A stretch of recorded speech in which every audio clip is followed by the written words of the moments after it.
psychyogi.org. Fisher et al. 1989. Field test of the cognitive interview, enhancing the recollection of actual victims and witnesses of crime. Background. This is the third study we'll be looking at, from making a case, interviewing witnesses, and it's further categorised into the cognitive interview. What is an interview? Well, an interview is simply trying to elicit information from a person or witness while keeping the information valid. This is easier said than done. You may remember two studies from your AS studies, Loftus et al. 1974 and Samuel and Bryant 1984, which demonstrate this. Firstly, Loftus showed that the impact of leading questions could have on participant recall, and she concluded that an actual change in memory had occurred. Memory is easily malleable. Changing how a question is asked can change the memory itself. Secondly, Samuel and Bryant showed that the impact of repeating the same question to children will cause them to completely change their answer, even if their answers initially were perfectly correct. One of the most important aspects of police work is the ability to obtain accurate and detailed information from eyewitnesses of crime. One experienced judge has stated that incorrect eyewitness identifications have led to more miscarriages of justice than all other factors combined, and that was from Sobel 1972.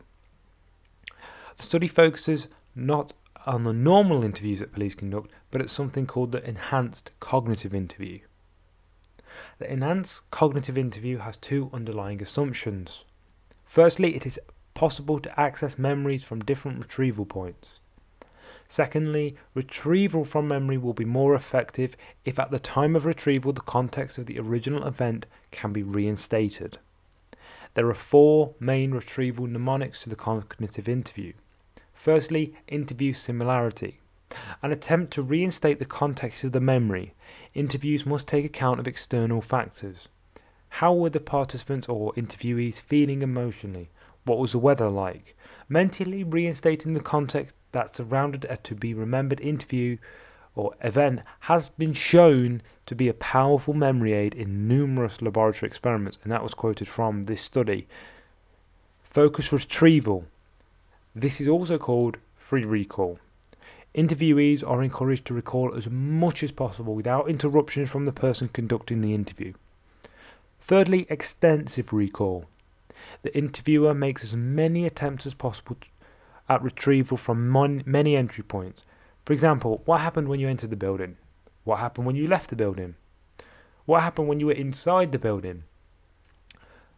Irrelevant parts are requested by the interviewer in order to maximize the amount recalled.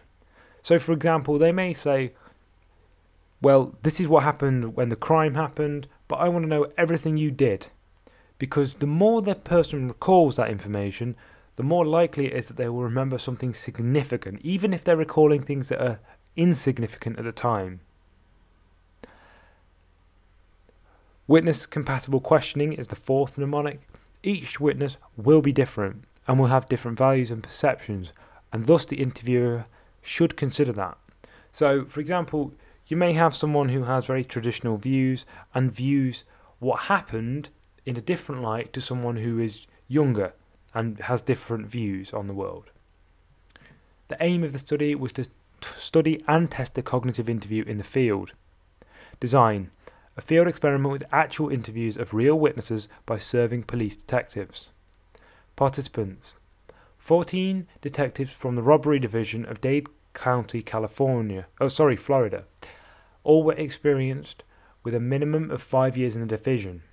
Procedure: in the first phase of the experiment, detectives were asked to record a selection of their next interviews using the standard interview technique they normally used. This took 4 months and 88 interviews were recorded, mostly related to bag snatching or robbery. The detectives were then divided into groups, one being trained on the cognitive interview techniques and one wasn't. The training was over 4 60-minute sessions. 7 detectives completed the program and were used in the results which follow. Over the next 7 months, more interviews were recorded by the two groups. Post-training interviews were analysed by a team at the University of California who were blind to the conditions. Results: 7 trained detectives elicited 47% more information after training and 63% more information than the untrained detectives.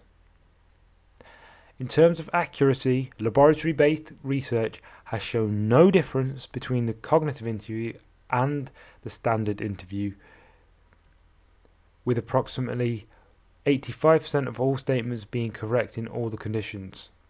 In this field study, accuracy had to be established by corroboration with another source, in 24 cases with corroborating evidence. 94% of statements were corroborated.